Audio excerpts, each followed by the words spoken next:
बिस्मिल्लाहिर्रहमानिर्रहीम। अस्सलाम वालेकुम दोस्तों, मैं हूं अमीन राजा और आप देख रहे हैं यस पाकिस्तान टीवी। सबसे पहले तो आप सब दोस्तों को नया इस्लामी साल मुबारक हो। सुबह इंशाल्लाह, बल्कि जब मैं ये वीडियो अपलोड करूँगा उस वक्त तक ये सुबह हो चुकी होगी। तो आज मुहर्रम उल हराम का पहला दिन है और हमारा जो इस्लामी महीना है, इस्लामी जो साल होता है हमारा, वो मुहर्रम से शुरू होता है। और जो बड़ी बात है वो ये है कि हमारा पहला दिन ही अफसोस से शुरू होता है। हमारे साल का पहला दिन अफसोस से शुरू होता है, क्योंकि आज का जो दिन है वो सैयदना उमर फ़ारूक रज़ी अल्लाह तआला अन्हु की शहादत का दिन है। तो आज की वीडियो बनाने का मकसद ये है कि सबसे पहले तो इस दिन को हमें मनाना कैसे चाहिए, मेरा जो अपना पॉइंट ऑफ व्यू मैं वो आप दोस्तों के साथ शेयर करूँगा। अगर किसी को उसमें को कजी लगे तो आप कमेंट सेक्शन में मुझे उसमें मोटिवेट कर सकते हैं। पहली बात तो ये है कि जैसे हम हर दिन को सेलिब्रेट करते हैं, हर बड़ी शख्सियत को, हत्ता कि हम कायद-ए-आज़म मोहम्मद अली जनाब बहुत बड़ी शख्सियत है, लेकिन पाकिस्तान के लिए हैं, पूरी दुनिया के लिए नहीं है। लियाकत अली ख़ान साहब हैं, और भी हमारा मतलब 65 की जो जंग वॉर थी हमारी इंडिया के साथ हुई, 65 की जो वॉर थी, उसके शहदा को भी हम याद करते हैं, बाकायदा उस दिन छुट्टी करते हैं 6 सितंबर को। तो मामला ये है कि हम हर चीज़ को यानी कि अपने जो मोहसिनों को याद रखते हैं। और जो हमारे नेशनल मोहसिन हैं, पाकिस्तानी मोहसिन हैं, कायद-ए-आज़म या मतलब जो हमारे नेशनल हीरोज़ हैं, ये हमारे हैं सिर्फ ओनली पाकिस्तानियों के। लेकिन जब हम इंटरनेशनल के पूरे इस्लाम की तरफ देखते हैं तो हमारे इस्लाम के जो हीरोज़ हैं हमें उनको याद रखना चाहिए और उनकी भी दिनों को इस तरह सेलिब्रेट करें। दिन को सेलिब्रेट करने का मकसद ये होता है कि कम से कम उस दिन उन लोगों की खिदमात को, उन लोगों के कारनामों को उजागर किया जाए, ताकि आने वाली नस्लों को पता चले कि हम जिन लोगों का जिक्र कर रहे हैं उनके क्या कारनामे थे, उनके क्या एहसानात थे हम पर। तो अभी जैसे सैयदना उमर फ़ारूक रज़ी अल्लाह तआला अन्हु का आज दिन है, आज उनके यौम शहादत है। आज के दिन उनको मस्जिद में शहीद कर दिया गया नमाज़ पढ़ते हुए। वो नमाज़ पढ़ रहे थे और कातिल ने पीछे से वार किया और वो शहीद हो गए। और ये भी बात है कि जितने वो बहादुर थे, जितने वो दलेर थे, उनको नमाज की हालत में ही शहीद किया जा सकता था। आम हालत में, हालत जंग में या ललकार के उनसे मुकाबला करना किसी मर्द, उस वक़्त के, उस दौर के किसी मर्द के बस की बात नहीं थी। तो उनको शहीद कर दिया गया। अब हमने करना यह है क्या है कि इस दिन को सेलिब्रेट करने का मकसद ये नहीं कि हम झंडियाँ लगाएं, सैयदना उमर फ़ारूक रज़ी अल्लाह तआला अन्हु के नाम की झंडियाँ लगाएं या हम जुलूस निकालें। ये एक अजीब रवायत हम लोगों ने डाली है।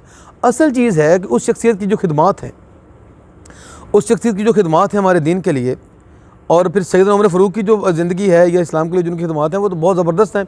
अगर हम अपने बच्चों को सुनाएं तो हमारे बच्चे बहुत महजूज़ होंगे और वो उनके हीरो बन जाएंगे। हमारे बच्चों का हीरो कौन है? हम देखते हैं हमारे बच्चों का या इंडियन हीरोज़ हैं, जो इंडियन फिल्मों के हीरोज़ हैं वो हमारे बच्चों के हीरोज़ हैं, या कोई डोरेमोन उनका हीरो बना हुआ है, या कोई सुपरमैन, कोई स्पाइडरमैन। इन लोगों को हमारे बच्चे अपना हीरो मानते हैं। लेकिन जो हमारे हिस्ट्रिकल हीरोज़ हैं, जो सच्ची मुच्ची के ओरिजिनल हीरोज़ हैं, उनकी जब तक हम कहानियाँ अपने बच्चों को नहीं सुनाएंगे, उनकी रियलिटीज़, उनकी वो बातें जो उन्होंने ज़िंदगी में कारनामे किए अपने बच्चों को हम नहीं सुनाएंगे, तो तब तक उनके हीरोज़ वो नहीं बनेंगे। आज हम अपने किसी बच्चे से जब पूछते हैं कि बेटा तुम बड़े को क्या बनोगे, तो वो कहता है मैं स्पाइडरमैन बनूंगा।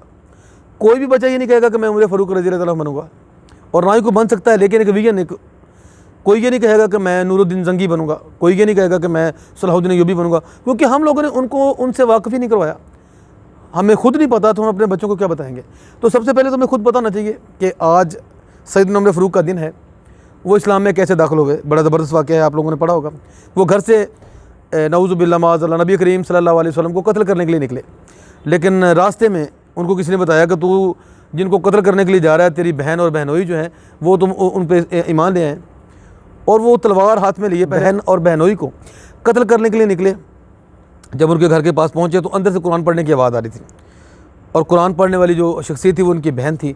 जब उनको पता चला कि बाहर उमर आया, तो उमर अपने दौर का बहुत बड़ा बदमाश था। इस्लाम लाने से पहले एक बहुत बड़ा गुंडा माना जाता था।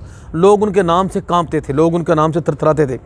उमर का नाम आ गया तो लोग कब्ज़ा छोड़ देते थे, भाई उमर आ गया, अब यहाँ पे हमारा कब्ज़ा नहीं बनता है। तो जब वह गए तो बहन डर गई कि अब उमर आ गया तो ये हमें मारेगा। तो उसने वो कुरान तो कहीं छुपा दिया और भाई का इस्तकबाल किया। तो भाई कह रहा है कि बहना मुझे वही चीज़ दोबारा पढ़ के सुनाओ जो तुम थोड़ी देर पहले पढ़ रही थी। तो फिर उसने पढ़ के सुनाया और वो भाई ईमान ले आया, और वो जो घर से कत्ल करने के लिए निकला था माज़अल्लाह नबी करीम सल्लल्लाहु अलैहि वसल्लम को, और वो वहाँ पे आके उनके कदमों में गिर गए और उनकी ग़ुलामी में आ गए। और ये पूरा वाक़या बड़ा इंटरेस्टिंग है, तफसील से अगर आप लोग पढ़ें। और ये वाक़यात फिर उनके मुसलमान होने के बाद उन्होंने किन किन जंगों में हिस्सा लिया, और आखिरी दम तक, यानी कि ज़ाहरी तौर पर दुनिया से वसाल करने तक नबी करीम सल्लल्लाहु अलैहि वसल्लम के साथ वो रहे।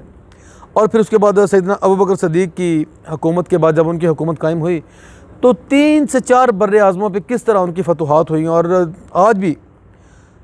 आज भी जो बड़े दुनिया के बड़े दिमागों वाले लोग हैं वो इस बात को मानते हैं कि अगर उमर 10 साल तक और ज़िंदा रहता तो शायद सारी दुनिया पर इस्लाम का झंडा लगा देता। तो ये वो सारी बातें हैं कि जो हमें अपने बच्चों को बतानी चाहिए। अपने घरों में छोटी छोटी महफ़िलों का इनेकाद करें सुबह आज, और महफ़िल का नाम रखें महफ़िल उम्र फ़ारूक। एक नई रीत डालें और बच्चों को बताएं उनके बारे में, ताकि बच्चों और उनके बारे में इंटरेस्ट बढ़े। और हम फिर उनको छोटी किताबों से लेके, जब छोटे छोटे किताबचे उनको हम लेके आएंगे, वो पढ़ेंगे ऐसी शख्सियत के बारे में, तो फिर उनका मुतालिया का शौक़ और बढ़ेगा और इंशाल्लाह वो बड़े होकर बेहतरीन मुसलमान बनेंगे।